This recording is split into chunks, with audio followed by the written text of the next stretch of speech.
Welcome to the Natural Super Kids podcast, where you will discover practical strategies to inspire you to boost the health and nutrition of your kids. I'm Jessica Donovan, a qualified naturopath specialising in kids' health, and I want to make it as easy as possible for you to raise healthy and happy kids. Let's get into it.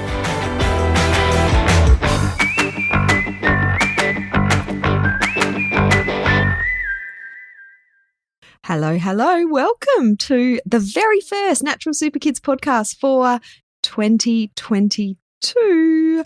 I hope that you have really enjoyed the podcast bundles that we've put together while I took a bit of a break from the podcast. If you haven't seen the bundles, you can find them on the website. We've bundled up our podcast episodes into particular topics. So if you're looking for some information on eczema or parenting or gut health or immunity, you can head on over to our podcast bundles and find the appropriate podcasts there. So they've been really popular while I have been taking a break from recording new podcasts. So today, to celebrate back to school, we are going to be talking about packing a healthy lunchbox. And if you're really interested in this area and want to get a lot of inspiration and motivation and resources to ensure that you can pack your kids a healthy lunchbox full of delicious food they will eat, then be sure to sign up to our Lunchbox challenge. The link's in the show notes. We are starting this Friday, the 28th of January, right in time for school going back. And so the idea of this challenge is it's going to be very practical and you'll be implementing what you learn along the way. So we're getting started on Friday so that you can do some baking days for some savoury foods and some sweet foods that you can stock up in your freezer to make it really easy for you to pack those healthy lunch boxes in the first weeks of school. And so there'll be more information about the challenge in the show notes. Packing a healthy lunchbox is really important because it's a significant percentage of the food that our kids eat overall. And we know that, in the modern world that we live in, kids' nutrition is lacking. So if they're not getting that wholesome, nutrient-rich food in their lunchbox, they are going to be missing out on vital nutrients for growth, for development, for a healthy immune system, for healthy learning and concentration and a healthy gut. So it's really important that we are packing healthy food, but also food that's exciting for our kids into their lunch boxes. So we need to make sure our kids' nutrition needs are being met, both their macronutrients, which is their protein, their carbohydrates, their fats, as well as their micronutrients, the vitamins, the minerals, the omega-3s that our kids need for their bodies to function optimally. Kids have a high need for nutrients compared to us as adults because of all the growth and development that is happening to them. But unfortunately, a lot of the kid food is lacking in nutrients. So we need to make sure that our kids' lunchboxes contain nutrient-rich whole foods.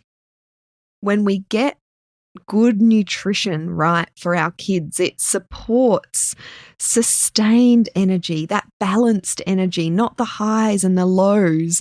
If your kids are coming home from school or you're picking them up from school and they're grumpy and they're tired and they're moody, that's definitely a red flag that they're not getting the right balance of nutrition in their lunchbox. And good nutrition can also support our kids' mood and behaviour overall, their learning, their concentration, and as I said before, their overall growth and development. Now, what's typical in our kids' lunchboxes these days?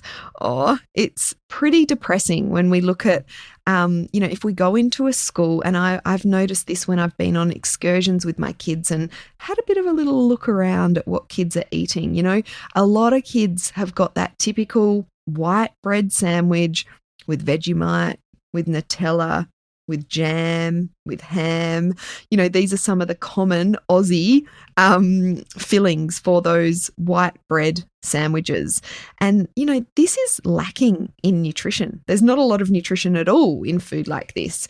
It's high in sugar and refined carbohydrates. A lot of these savoury main lunch options, a jam white bread sandwich, could really be a dessert, considering how much sugar is in there, and isn't really, well, it definitely isn't meeting the needs for our kids to have that sustained energy and the balanced mood and behaviour.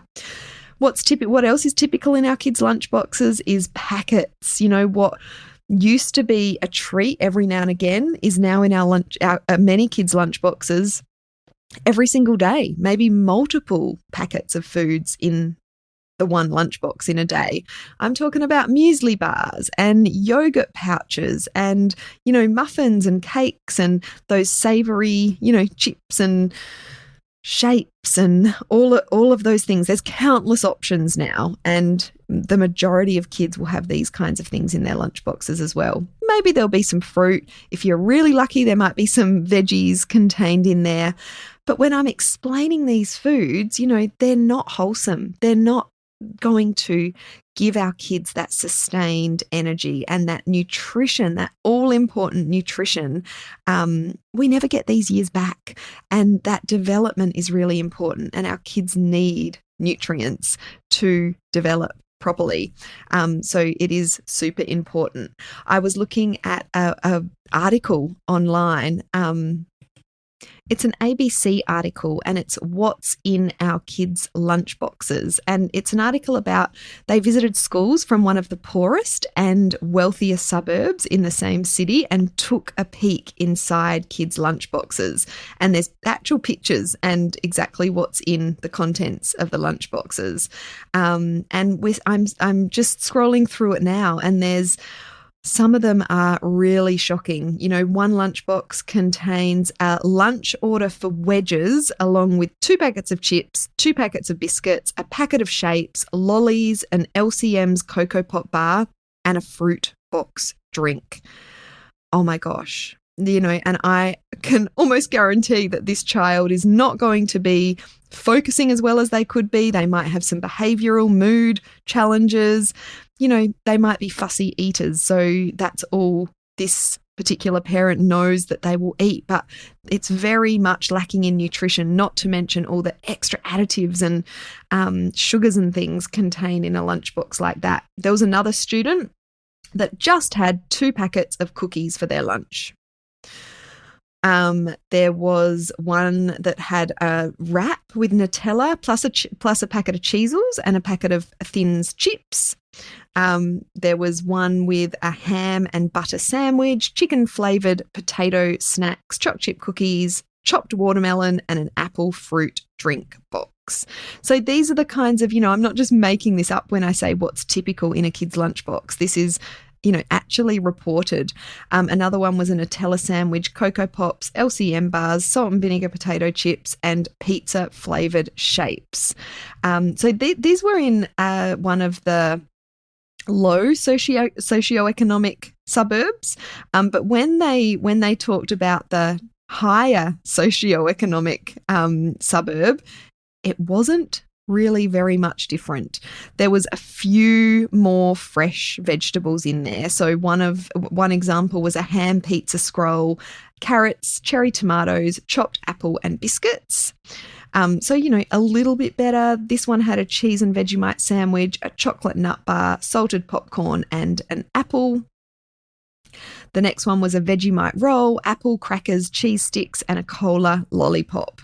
So the difference between the lower and higher socioeconomic areas was that the higher one did have a little bit more fresh fruit and vegetables in there, and a little bit lower in the sugar content of the lunchbox overall.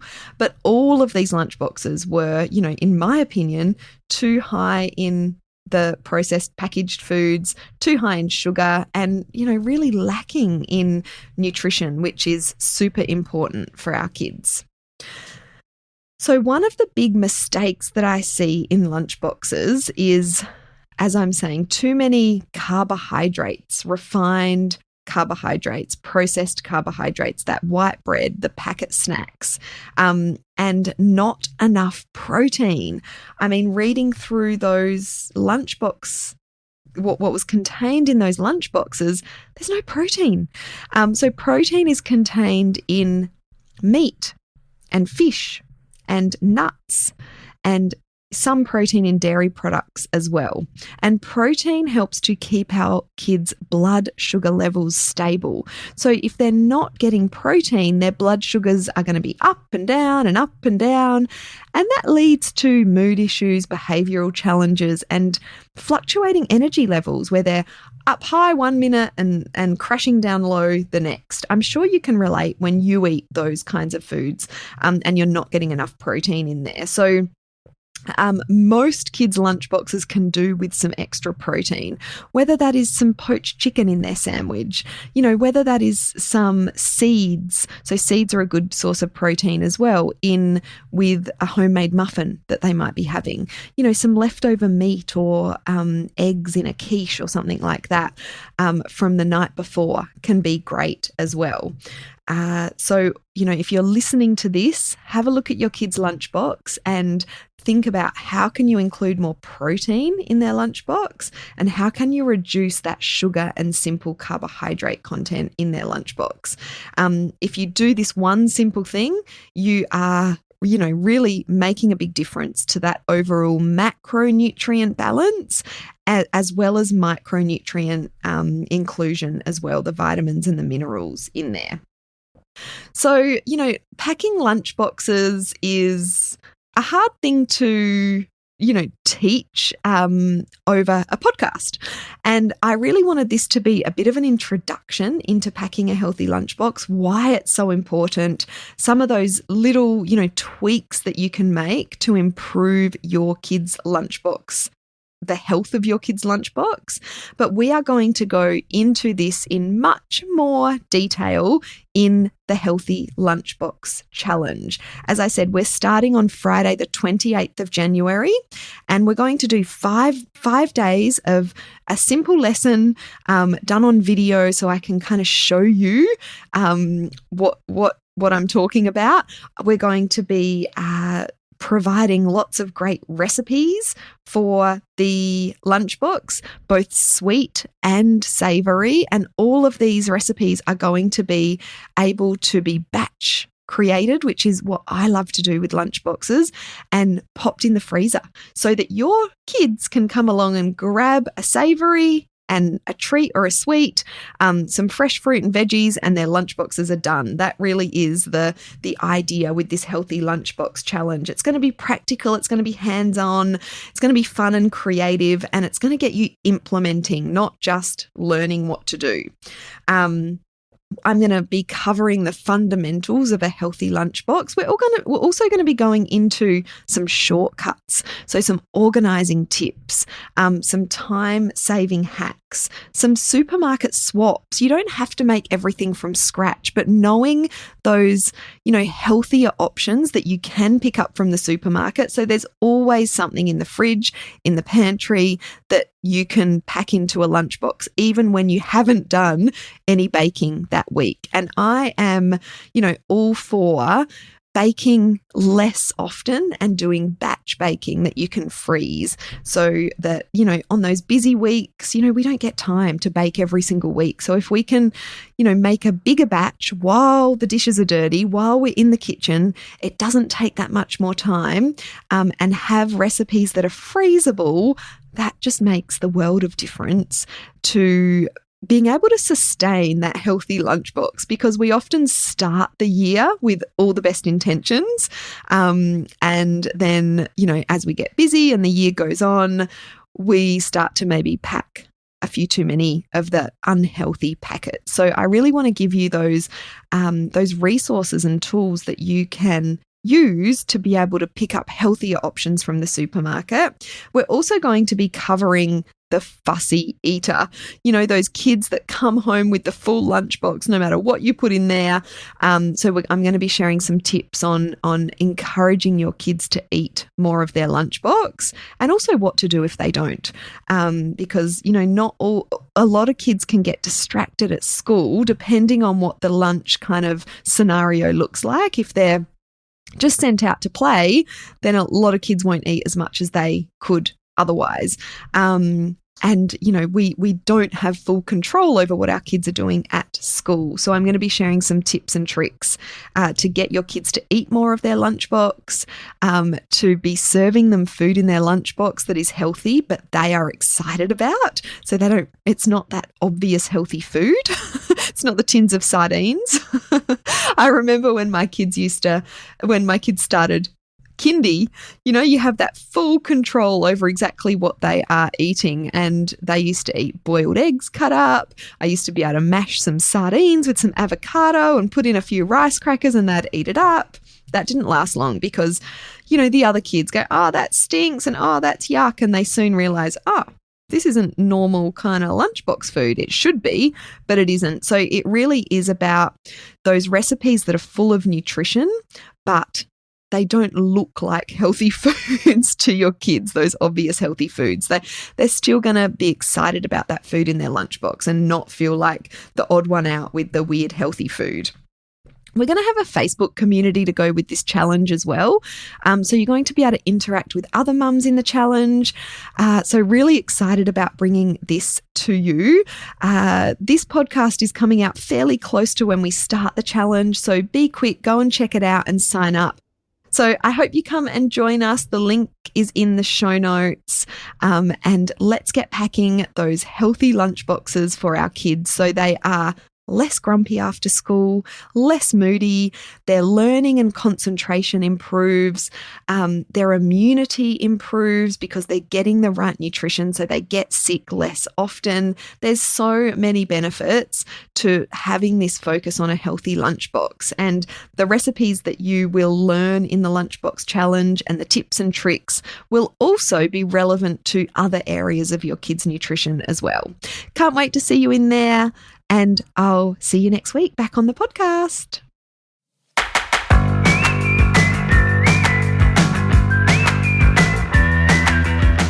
Thank you so much for joining me on the podcast today. Head on over to our website, naturalsuperkids.com, for the show notes for this episode, as well as a whole heap of inspiration to help you raise healthy and happy kids. I'll see you next week.